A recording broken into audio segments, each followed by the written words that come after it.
Hello, everyone, and welcome to the Mind Beneath podcast with myself, Andrew Lane. And I'm recording what will be the first episode of this series. And for those who don't know me, I'm the author of Holistic Health, a bio-psycho-spiritual approach, and I've been a hypnotherapist for the past 6.5 years, and I hold a degree in sports psychology. And I'm recording this podcast simply because there are so many interesting things to say about the mind. And why don't I share them with you? And we're going to explore psychology, we're going to explore subconscious behavior, we're going to explore healing, health, and the forces that sit underneath human performance within sport. And today specifically, we're going to talk about the hidden mind games that happen in sport and how they influence behavior, our focus, and our performance when we're under pressure. And this is something that most of us have probably experienced at some point in our lives. And it isn't solely tied to sport, but any competitive situation that we've been in, be it playing video games or card games. And you may even be able to relate this to non-competitive scenarios that have happened in your life where someone has tried to rattle you or try to psych you out. So as we learn, you may relate to these in different ways and in different scenarios. And we're also going to talk about how to best defend ourselves against these mind games. But first we need to understand the different ways of performing mind games upon an opponent and how and why they affect us. So let's dive in. So into the first method, it is known as the cold shoulder, and this works on the premise of how we as people seek recognition and seek approval from others. So how this works is the perpetrator, the competitor performing these psychonaut tactics, simply shows a lack of interest in the other player, no matter how superb they may be.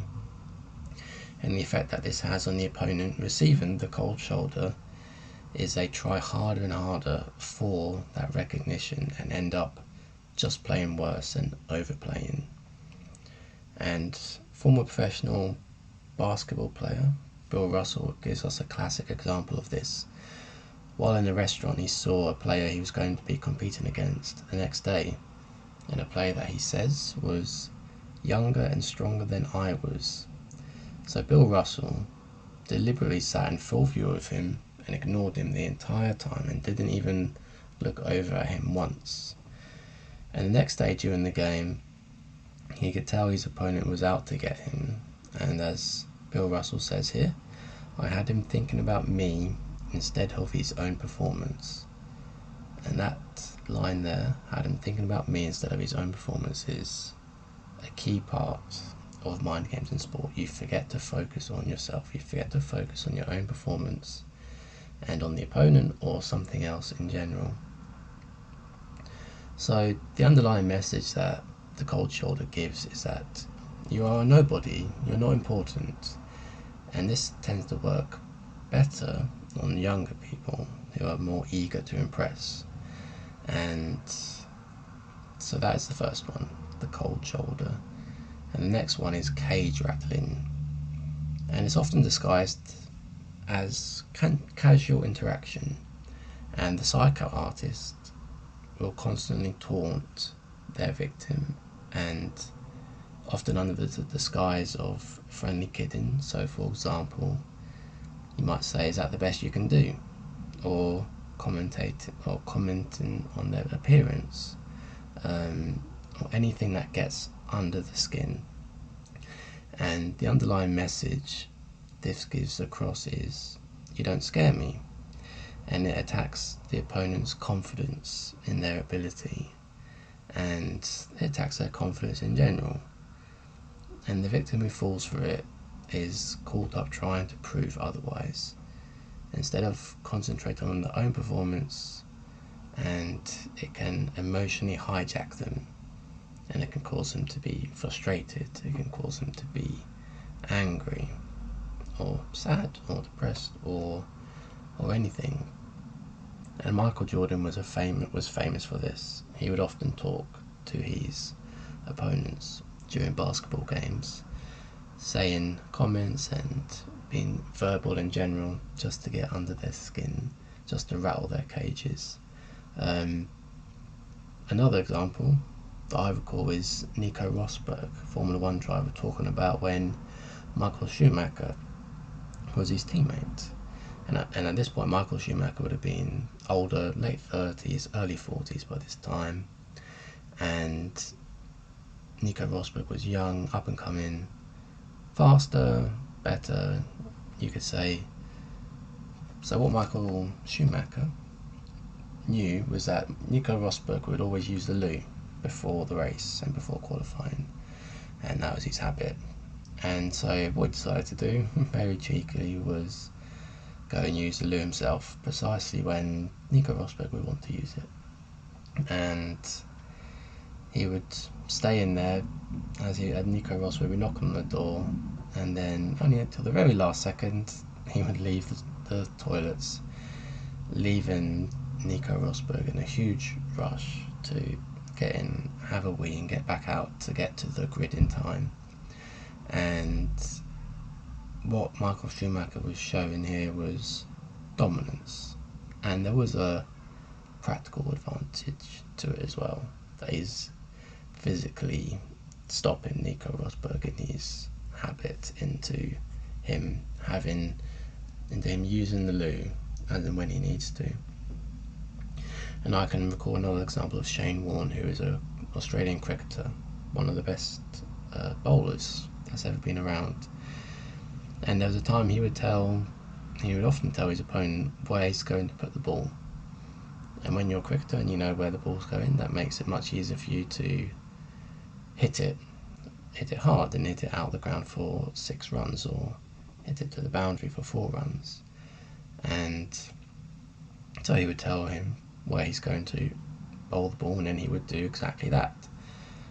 But the bowler, with Shane Warne having told him where he's going to bowl, is thinking, is he saying that? Is he going to bowl somewhere else? He's got him not thinking about his own performance, not being in the present moment, and they inevitably do a block and for 0 runs. So then Shane Warne says it again.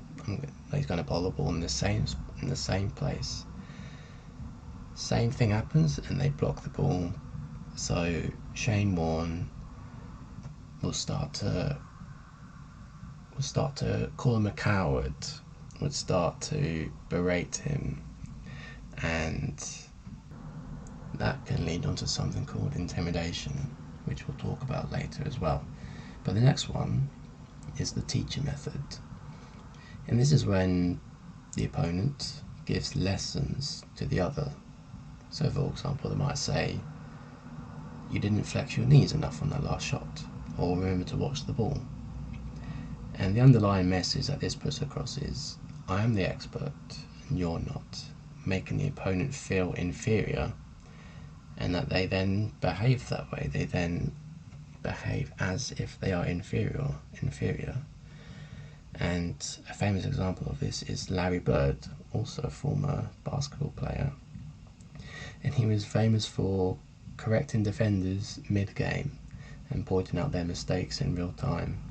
You would think this is counterintuitive, helping the opponent out in this way. And he would tell defenders exactly where he was going to shoot from, and then still score anyway. But the psychological effect this has is, you're saying, I know more than you. You can't stop me even when you know what's coming. And you can't stop me even when I'm helping you.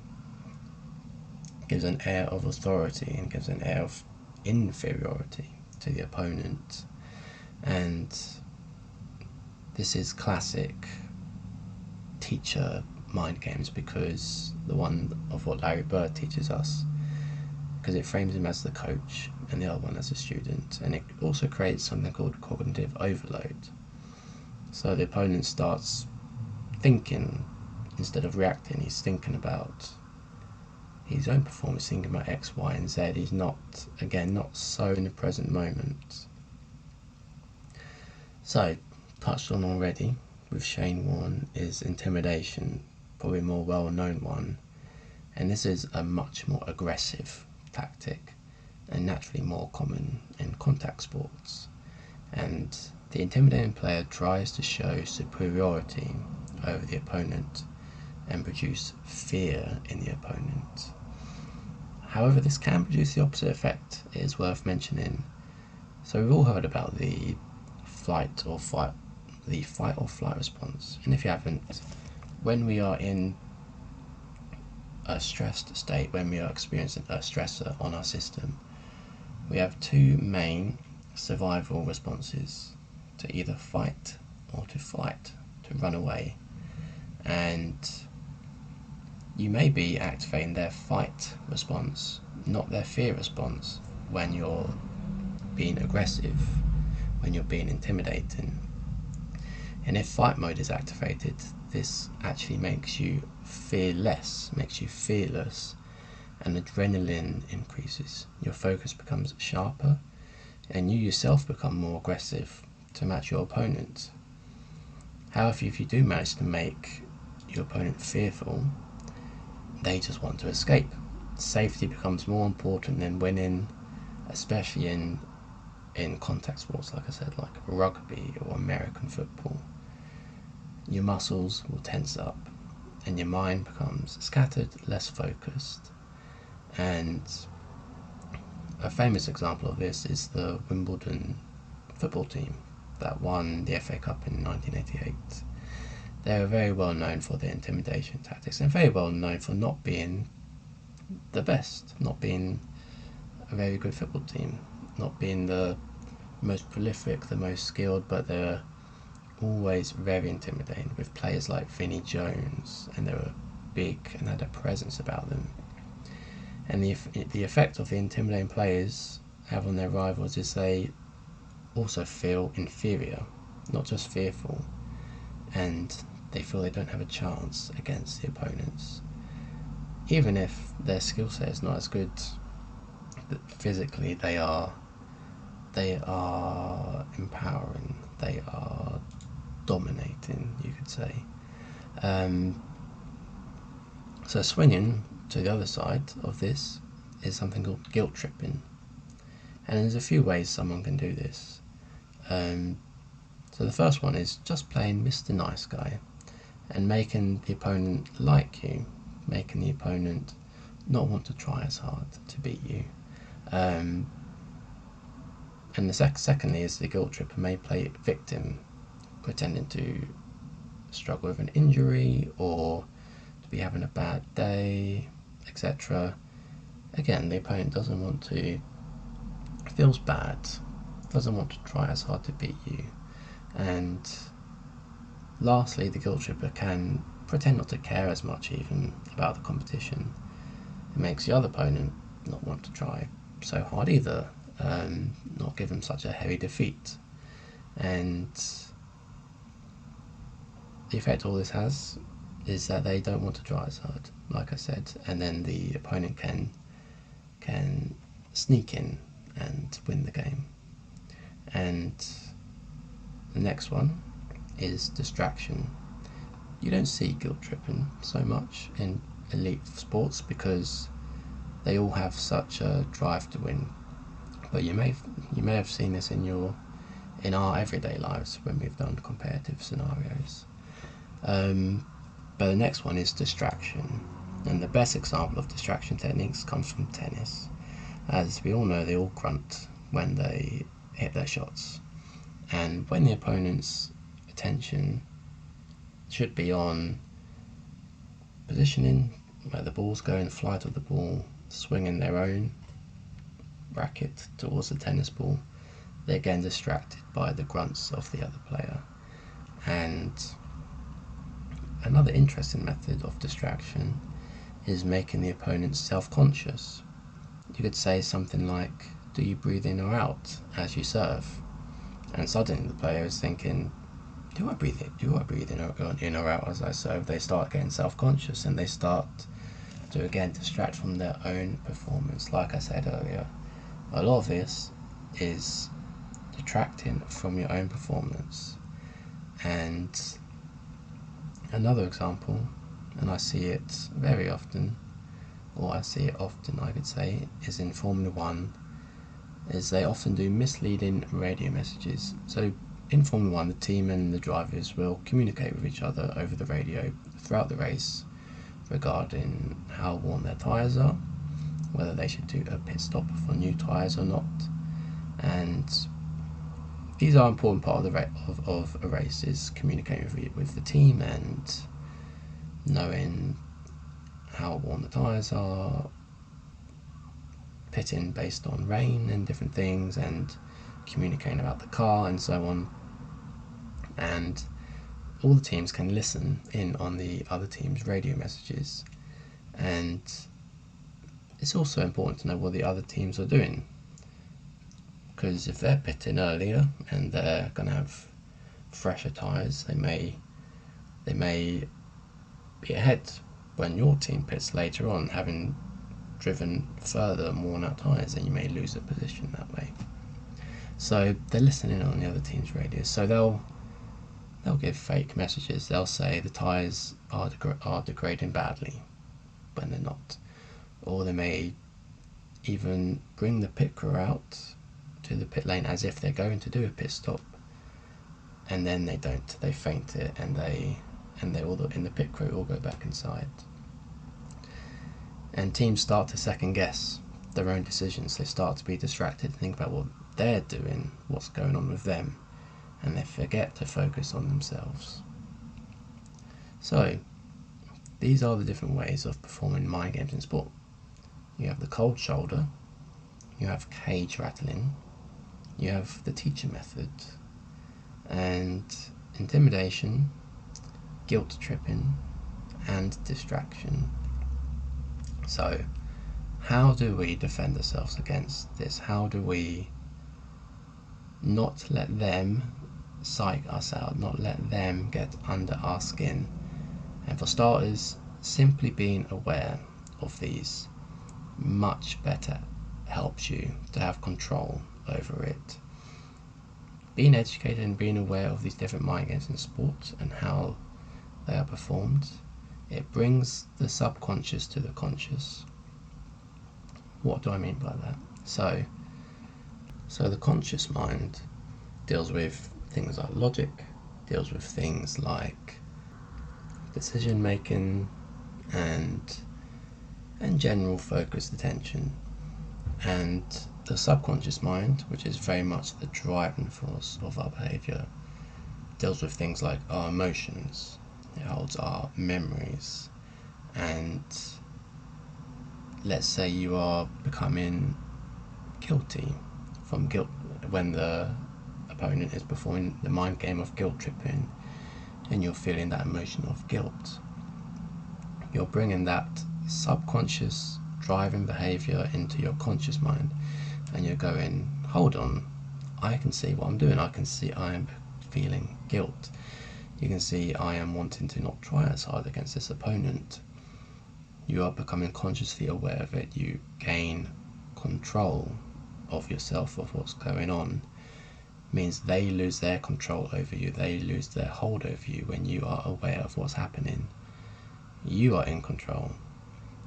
And that was something Shane Warne always said when he was bowling. It was a fight for control, not just physically with the ball against the bat, but in the mind. Try and have control over the game, try and have control over what is happening. And the key thing to remember about mind games is when someone attempts to play mind games on you, what they're truly saying is, I'm not good enough to beat you, so I'm going to psych you out. Think about the basketball player who I can't remember the name of. What was his name? Bill Russell, who said the other player was not as big, not as strong as he was, and he purposefully sat opposite him, played the cold shoulder mind game, but really he's saying, I'm not good enough to beat you without doing this. Someone he said was younger and fitter and stronger than he was.